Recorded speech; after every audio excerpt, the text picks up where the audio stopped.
ukagera kuri aka gasozi nyagasani ukagera kuri buri wese ugukeneye ukamureba natwe kureba. Urakoze kumere womoye, urakoze ku mahoro utanze, urakoze uburwayi bunyuranye ukijije ahantu. Urakoze Yesu, urakoze Yesu kuko byinshi watangiye uzakomeza no kubikora mu buzima bwacu, uzakomeza kubikora mu miryango yacu, uzakomeza kubikora no kuri iri banga ry'Imana. Urakoze Yesu. Kristo akuzwe. kugira icyo mvuga nimubaze mu mpera Imana amasini.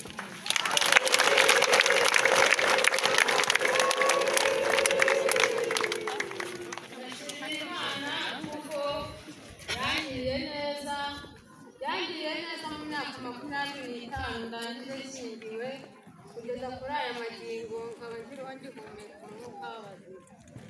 Ntabwo ari ku bwanjye ahubwo ni ku bubasha bw'Imana kandi nkabikesha no gusenga.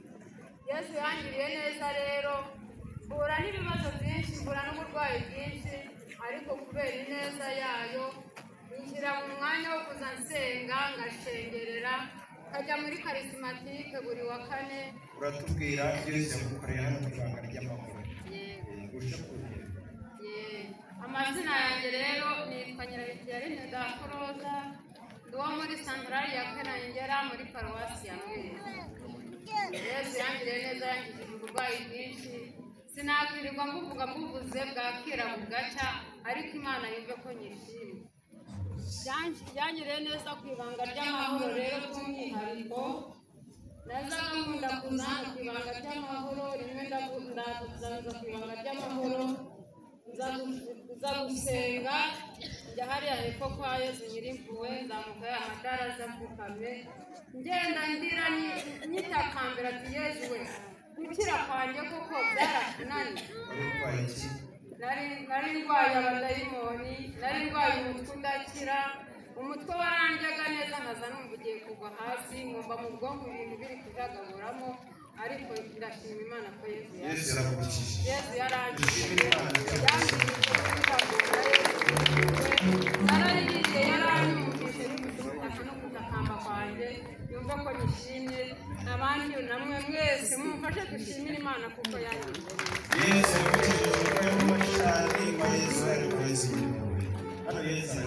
Ndeza kuzwe reka ryose kwa Konsolata Mukamusi muri santarari ya Busakamana paruwasi ya Mashyuza. Ndashimira Imana ku bwa kadoyi yubire yaduhaye, bituma umuvandimwe nahetse yari yarabuze urubyaro. Uyu ni umwaka 25 yashyingiwe muri 2000, none ku itariki ya 5 z'ukwa kabiri Imana yaduha umwana w'umuhungu. Mu mbere Imana amashimwe.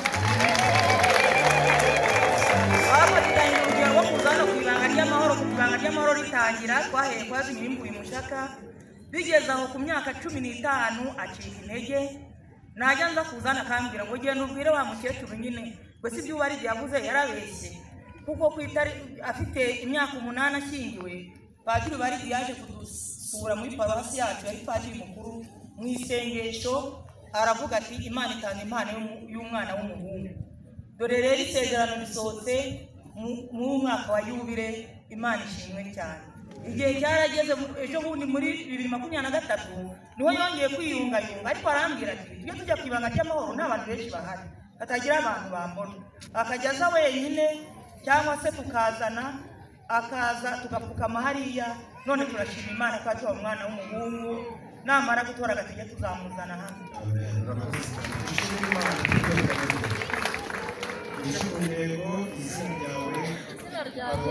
Izina ryanjye nanjye ni Niyongira Jeannette, nkaba paruwasi ari ya Nyakabuye, santarari ya Gaseke. Icyo nshima Imana yankoreye, naje hano nari mfite umwana w'umukobwa yari yarananiye, akagira uburaya, akagira ubusambo, ariko nza hano umwana arambwira ati mamayi genda ujye ku ibanga ry'amahoro usengere ndebe ko ibi bintu nabivamo. Nanjye narazamutse ndaja njya hariya kwa Yesu Nyirimpuhwe, nahereye hariya kwa Bikira Mariya, ariko nkaba narafite n'ibindi deni y'ibihumbi 50.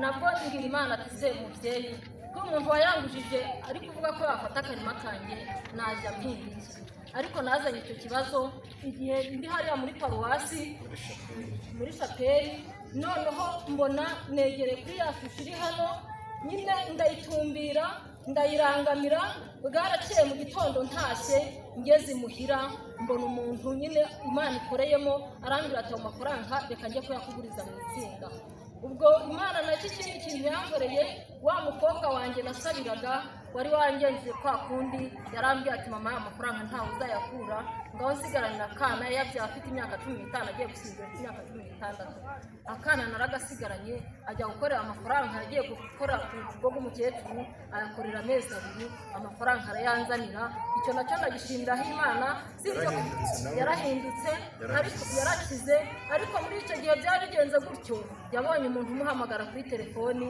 ati ngwino tuganire umuntu aragiye umuntu arangije ati mpa mamayi wawe tuvugane ubwo umuntu arampamagaye ndamubaza ati ese uri uwa hehe ati ndi uwo muri Nyamasheke ubwo nafashe inzira ati se uri hehe ati ndifuza kuza mu rugo iwanyu namubwira ati wacu ni karibu ati ariko nta kindi kintu gihari sibyo urukundo rwahari ubwo byamaze kugenda gutyo bigeze kwa gatanu umuntu baramufunga bamaze kumufunga nagomye dusenga turasenga byamaze byarangiye wa muntu agomye ampamagara ati mama ngwino usure nanjye narahagurutse nshaka ingemu umukobwa wanjye nawe aramubwira ati ngurira agashuku ngurire na silipa njye kuze kugusura nagiye kuri ngereza njya kwakira y'uwo mwana naramubonye none ndashimira Imana ko yafunguwe ibyo nashimaho Imana nicyo Imana yarakoze kandi yarakoze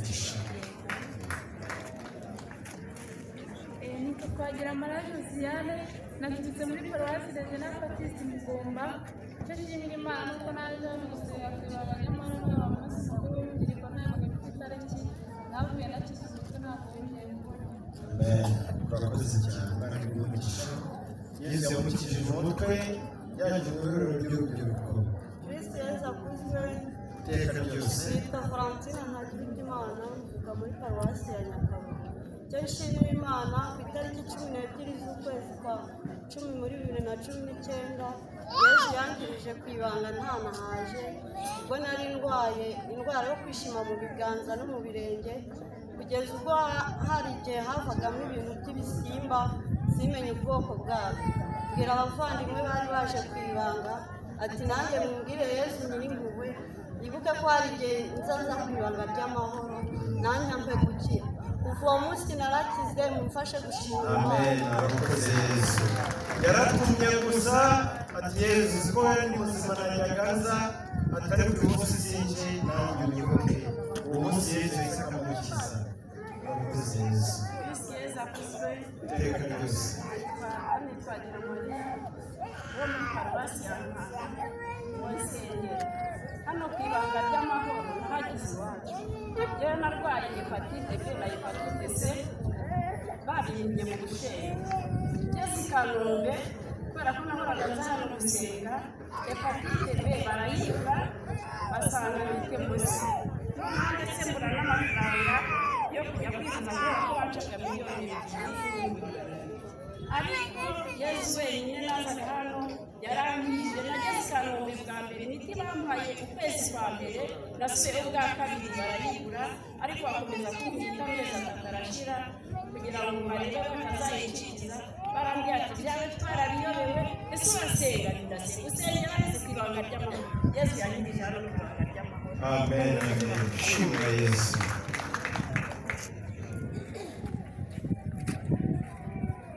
bavandimwe Yesu Kristo akuzwe iteka ryose nanjye nitwa Nyiranzeyimana Josephine mpagaze hano nshimira Imana umwana yari yafashwe n'ikintu cyitwa igicuri ariko kikaba cyari giturutse kuri avoka nari natoye z'ingurube umwana ntageze mu ijoro mu masaa 8 umwana aragagara mbura uko mbigenza ariko ntabaza Bikira Mariya na Yesu baranyumvira mbona umwana agarutse mu buzima nibwo nazaga hano ku ibanga ry'amahoro ariko wa gatanu nzenguruka iriya nzira yose nturuka muri Bazare epfo ngezemo hagati umwana arankoroga ndabanza ndicara maze kuzamuka nyishoje kuva nataha ntibirongera ukundi nanjye mugeramo umwana amashyi. Amen, amen. Yesu yamukijije umwana n'ibanga ry'amahoro mu nzira yo gusaba n'inzira ya rusange. Turabashimira rero mwese mwatazuhamya n'abandi batabishoboye. Randevu ni mu kwa kane ku cyumweru cy'Imana.